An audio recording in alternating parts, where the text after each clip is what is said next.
How we doing, folks? Circling up, form the mosh pit. We are checking out Paleface Swiss. A couple of you guys told me to check these out. We have Blood on Your Hands, My Blood on Your Hands. There's another one, and then another one after that. Let's get into it. We're just going to put it all together in one video here. Okay, so be aware of this, ladies and gentlemen. Protect yourselves.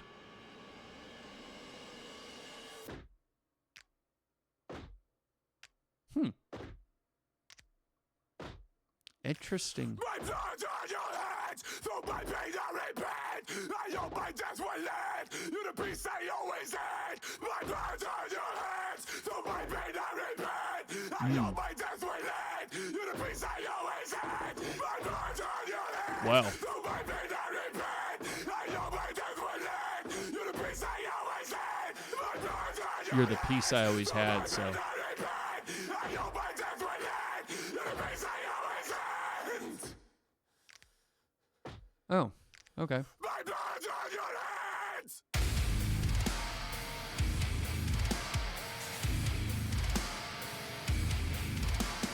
Fuck! Okay. Love me, hate me, kill me, love me, Huh. hate me, kill me, love me, hate me, kill me, love me, hate me, kill me! Okay, so we are talking a lot about just the emotional dissonance that comes from clearly a relationship not going well. My blood on your hands, you've hurt me. It's by your hands that this is happening, and I'm going back and forth between love me, hate me, kill me. My blood on your hands. I want this to end. Just that idea. You're wanting resolution from what's going on because it's so dissonant. Crazy. My blood on your fucking hands!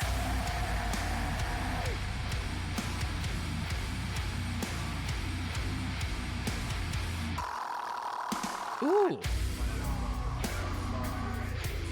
I think that fit really well with him getting poked by the knife like that. Yeah, great tone to it to reflect what we were just doing in the video. So.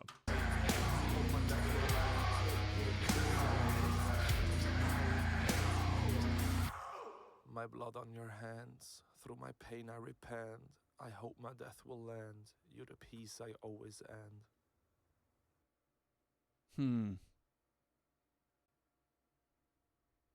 Interesting. Okay, Love Burns. We got this one next. I guess they got an album out, which is pretty cool. I like this way of getting people into it, organizing it like this. Okay, so then thematically we get similar things here. My guess is we're probably doing some purgatory. He's how grainy it was when they're climbing into the car. Maybe that is a memory of something that transpired before this. But here he is stuck in this bed, and it's Act 2, but he's not hurt, and the bed is all situated and everything. So maybe he's kind of going in and out of this purgatory of his last moments.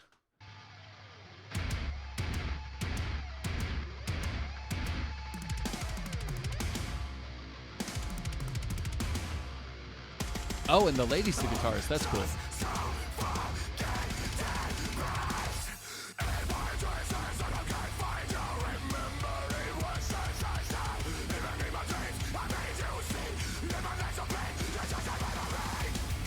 Huh.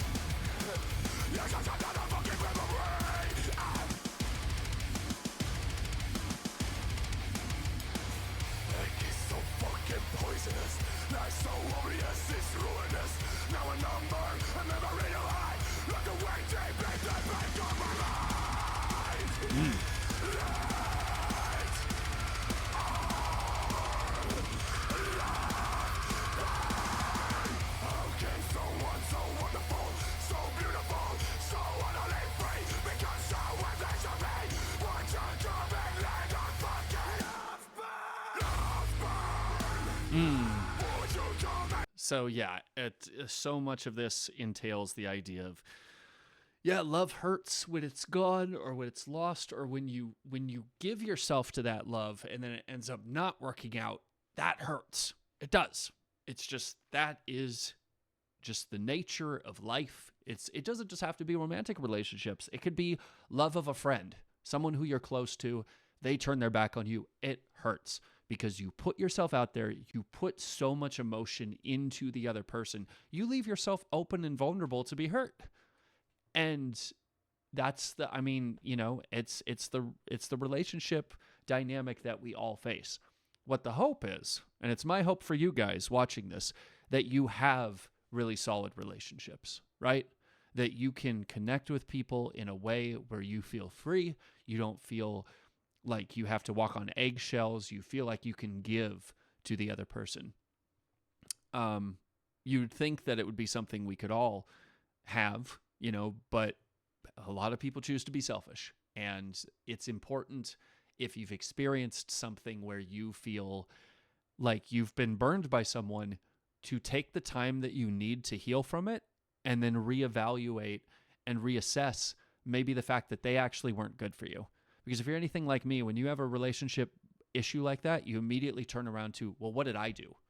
What did I do wrong in this situation? So.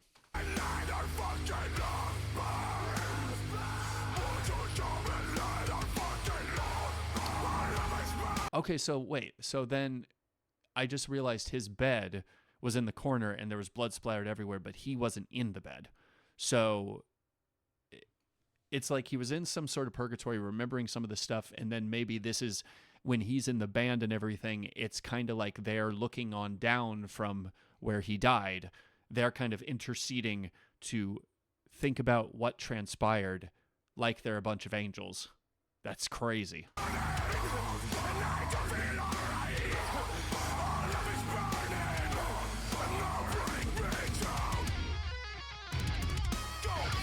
Nice tapping right there.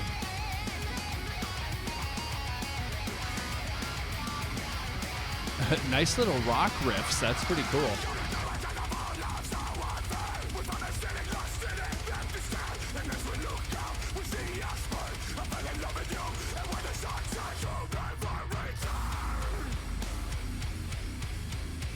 Oh, are things going to turn a little bit here? Oh. No, they were just play wrestling, I guess.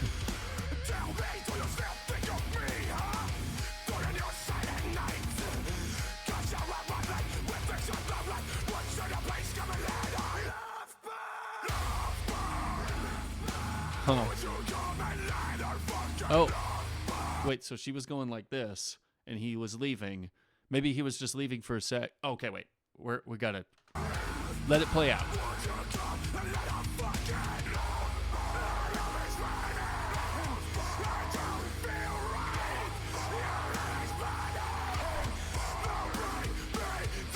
I feel like things are starting to come undone a little bit. He's walking away. They kind of looked like they're pointing fingers at each other.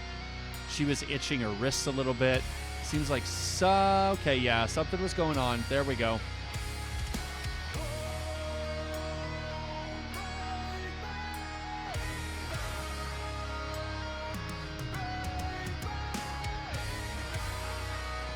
Incredible singing voice.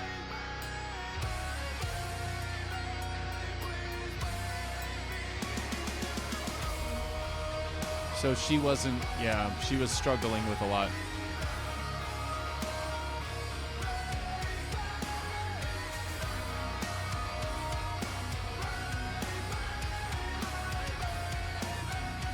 Huh.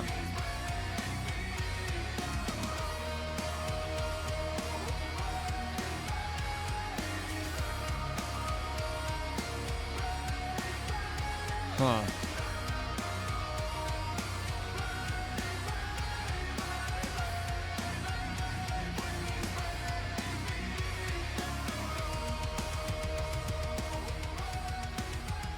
Okay, so we're just kind of fading into the next song.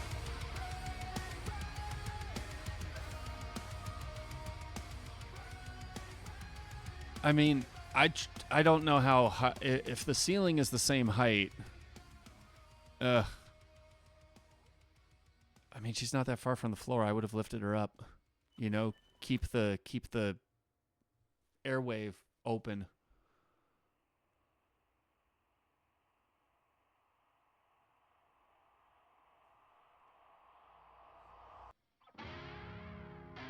Huh.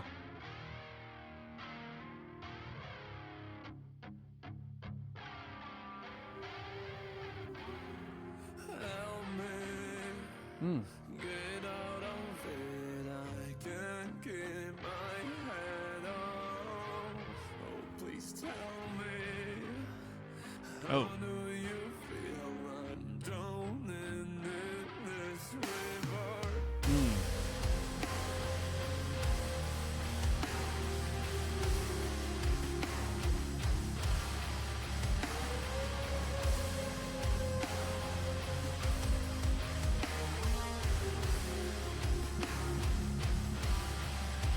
Okay. I was like, what is... Okay. It's hard to take, it's hard to break.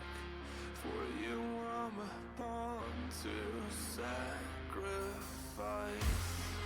Try to make amends, I've tried to pretend, yet somehow it always creeps back in. So, trying to make amends, trying to pretend, it always creeps back in, though. I'm assuming that's the guilt, which is what, like I was saying, a lot of times when something goes wrong in a relationship, there's that guilt piece. What did I do wrong? Because, yeah, it's always a two-way street. There's always ways that both parties can learn from the situation, right? But on the flip side, it might not always be your fault either. There could be a lot of things that the other person is dealing with. Clearly in this situation, he wasn't aware of what was going on, or at least to the severity by which she felt the way that she did, to the point that she thought she had to do that with her life. And I'm assuming that by him writing the letter, it's either... I thought it might have been him writing his own note, and then he might take himself out on the bed. But, that idea, maybe writing down your thoughts, trying to put out into words what you're thinking, or, like that kind of thing. So that's kind of, yeah, very interesting. Like yesterday, when I heard you say, I'm yours to devour till my last breath. Help me get out of it. I can't keep my head on. Please tell me, how do you feel? I'm drowning in this river. So he feels like he's drowning in the river. He's not able to keep himself up. And, it's an understandable feeling for a lot of people that when you're in those grieving moments, whether it's, something as crazy as this situation, or it's just a loss of a relationship or loss of any situation, when your life gets upset in those ways, it's very easy to, well, it's typical. We feel afloat. We feel completely adrift. Maybe there's a lot of ways that we put a lot of stake in that relationship or that job or whatever, to the point where when that's no longer available, we realize how we did kind of moor up against that. So then when we're set adrift, what else do we have? When I changed jobs, I realized how much of my worth I dedicated to that previous job. So for weeks, I felt like I wasn't worth anything. I'm a good for nothing because, look, I'm in a totally different field. Why was I so bad at the other job? That kind of thing.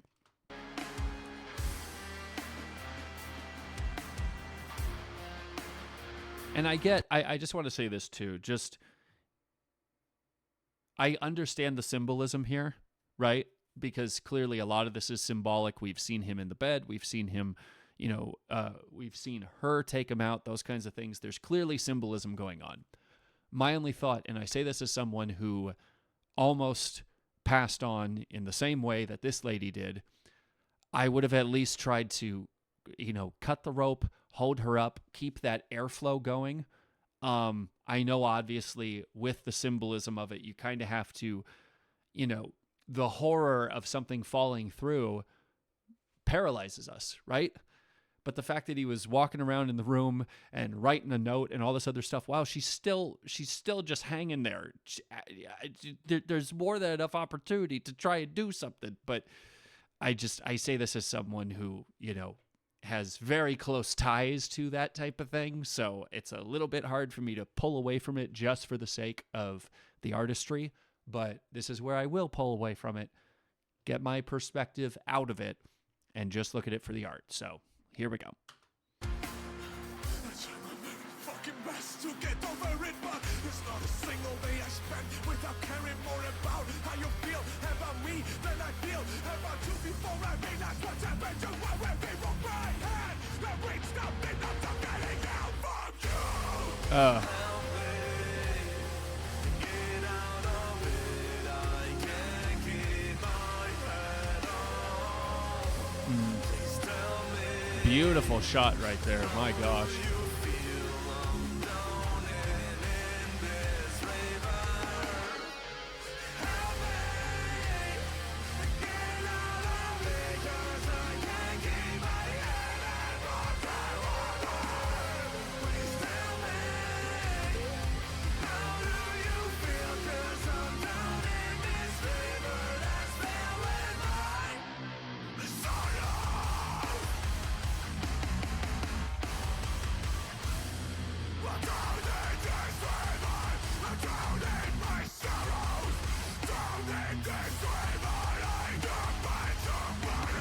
Whoa. Whoa. Whoa. No way. What a shot. Where did they shoot this? That was so cool.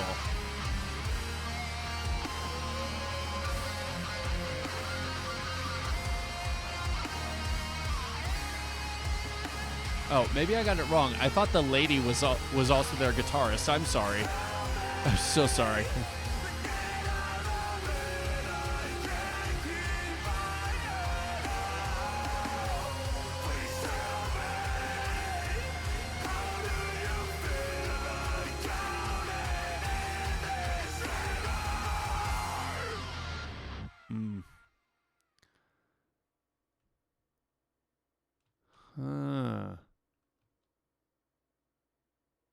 Literal flowers from the area that they were in.